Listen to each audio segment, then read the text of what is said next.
प्रदेश सरकार में 2 बार पार्टी कला बोर्ड में सदस्य रह चुका और भारतीय जनता पार्टी का संस्थापक सदस्य।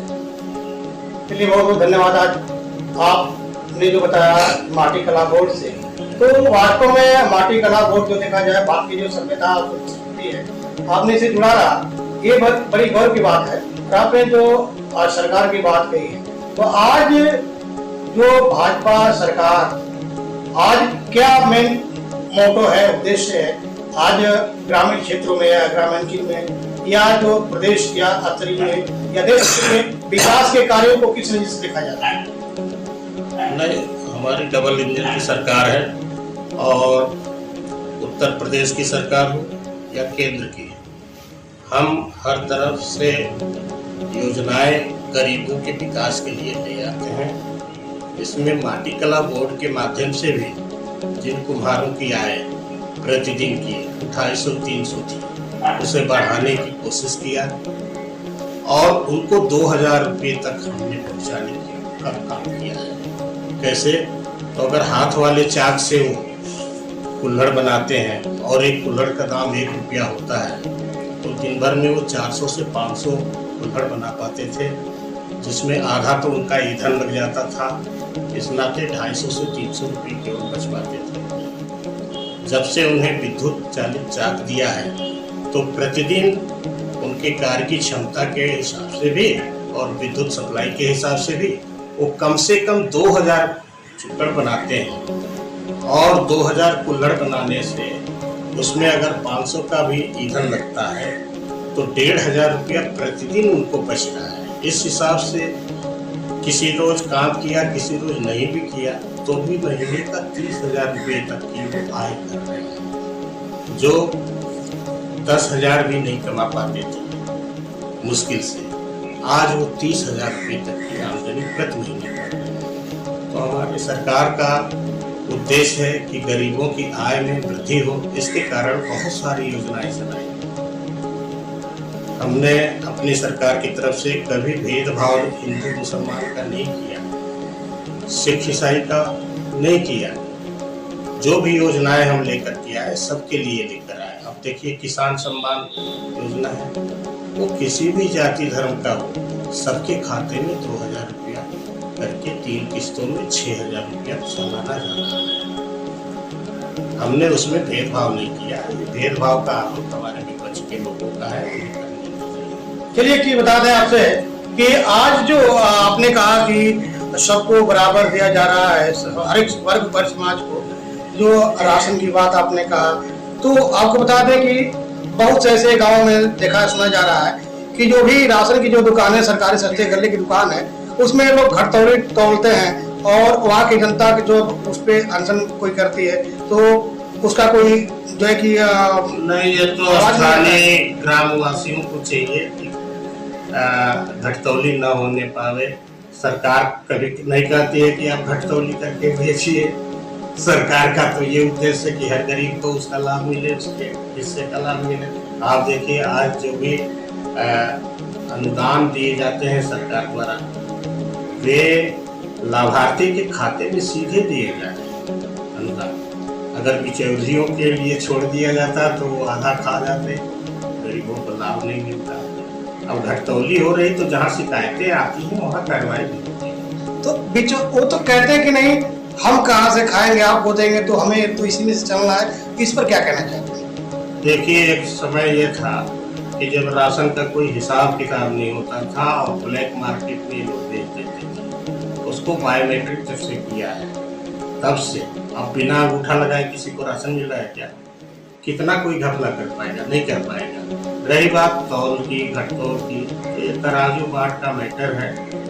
अब कहीं कहीं ऐसा हो जाता होगा, इतनी सारी दुकानें होंगी। और आज जो ग्राम प्रधान की जो हर ग्राम सभा की जो बातें हैं, ब्लॉक स्तरीय हो गया, स्तरीय हो गया, तो जो गांव में जो शौचालय या आवास, नाली, खरंजा, इन सब मुद्दों पे ज्यादातर देखा जा रहा है तो काम नहीं हो पा रहे हैं, पैसे सैंक्शन हो जा रहे हैं। तो इस पर जो उच्च अधिकारी हैं, उनको क्या आप कहना चाहते हैं? नहीं, मेरे संज्ञान में तो ऐसा कोई मैटर नहीं है। अगर मैटर आता है तो उनकी मदद की जाती है। अगर शौचालय बनना है तो 1 लाख से बनना है, और उसके जो जरूरी कागजात हैं उनको देना चाहिए, उसके बाद वो बनता है। शौचालय हो गया, आवास हो गया, ब्लॉक से नाली खरंजा प्रधान बनाता है, तो उन्हें चुनाव लड़ना है, आगे भी लड़ना है कि नहीं लड़ना है, तो बनवाना चाहिए। और आपकी जो सरकार है, आपसे आज जो अभी एक नया मामला चल रहा है जो शिक्षकों के प्रति, जो आज टेट और पेट की जो बातें आई हैं, जिसमें सरकार ने 5 साल के जिनकी नौकरी बची है उनको तो छूट दी है, लेकिन एक सरकार ने नहीं, माननीय सर्वोच्च न्यायालय ने ये कहा है, उसका फैसला है, किसी सरकार का फैसला ये नहीं है, पहले स्पष्ट कर दीजिए।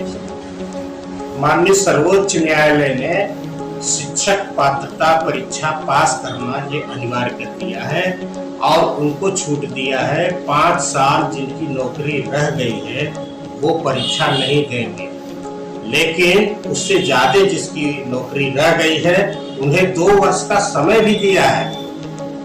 आप तैयारी करें और 2 साल के अंदर परीक्षा को पास भी करें, ये दिया है सरकार ने, माननीय सुप्रीम कोर्ट ने ये व्यवस्था बनाई। चले, आगामी जो चुनाव है इस पर आपकी सरकार क्या रणनीति तय की है? आगामी जो 27 की है या 26 की है, तो क्या रणनीति इस पे है? जी, इसमें इस प्रश्न में 2 भाग हैं। पहला 2026 त्रिस्तरीय चुनाव से संबंधित आपने प्रश्न किया है। दूसरे भाग में विधानसभा चुनाव। सबसे पहले त्रिस्तरीय चुनाव, इसमें भारतीय जनता पार्टी के हमारे सारे कार्यकर्ता इस काम को लेकर के लगे हुए हैं कि जो 18 साल जिस भी नागरिक की उम्र हो रही है उसे मताधिकार मिलना चाहिए। इस नाते उसका नाम मतदाता सूची में जोड़ने के लिए प्रयासरत हैं, और जो मृतक हैं उनका नाम हटा जाए। जिन लड़कियों की शादी हो गई अब यहाँ नहीं रहती, वो अपने ससुराल चली गई और ससुराल दूर है, कहने का मतलब एक ही गांव सभा में अगर ससुराल है तब उनका नाम नहीं काटा जाता, उनका नाम उसी स्थिति में काटा जाएगा कि वो लड़कियां जिनकी शादी हो गई अब उस गांव सभा से बाहर जा चुकी, वो दूसरे गांव सभा की नागरिक हो चुकी, तो वहां उनका जोड़ा जाए, यहाँ से काटा जाए, इसकी कवायद हो रही है। रही बात जिला पंचायत और बीडीसी मेंबर और ग्राम प्रधान का चुनाव, तो ये स्थानीय चुनाव होता है, पार्टी लेवल का नहीं होता है, लेकिन ब्लॉक प्रमुख का चुनाव पार्टी लेवल का होता है। और इस नाते हमारी तैयारी है कि अधिकाधिक BDC member Bharatiya Janata party के जीते और अधिकाधिक जिला पंचायत के सदस्य भारतीय जनता पार्टी के जीते, ताकि हम जिले में अपना बोर्ड गठित कर सके और जिला पंचायत में हमारा अध्यक्ष हो सके। इसके लिए हम काम करते। तो क्या यदि विरोधी पार्टी का भी कोई अच्छा लीडर है, कोई नेता है, तो क्या वो उसका जीतना अच्छा नहीं है? अच्छा है, विरोधी पार्टी में है और अच्छा नेता है तो उसको भारतीय जनता पार्टी में काम करना चाहिए। मेरा स्वागत है। विरोधी पार्टी कुछ नहीं, मैं आपको बता रहा हूँ कि भारतीय जनता पार्टी एक राष्ट्रवादी पार्टी, बाकी जो पार्टियां हैं वे किसी परिवार के लिए काम करते हैं। जैसे सपा हो गया तो एक परिवार के लिए, कांग्रेस हो गया वो भी एक परिवार के लिए काम करते हैं। जैसे आपने मधुमक्खी देखा होगा, उसका छत्ता होता है तो रानी मक्खी एक होती है, बाकी जो मधुमक्खियां होती हैं वो केवल उनकी नौकर होती हैं, फूल का रस चूसना, लेकर के आना और वहाँ छत्ते का विस्तार करना, इतना ही करना। लेकिन भारतीय जनता पार्टी में एक इतना भी कार्यकर्ता और राष्ट्रीय नेता हो सकता है। आप देख ही रहे चाय बेचने वाला आज हमारे देश का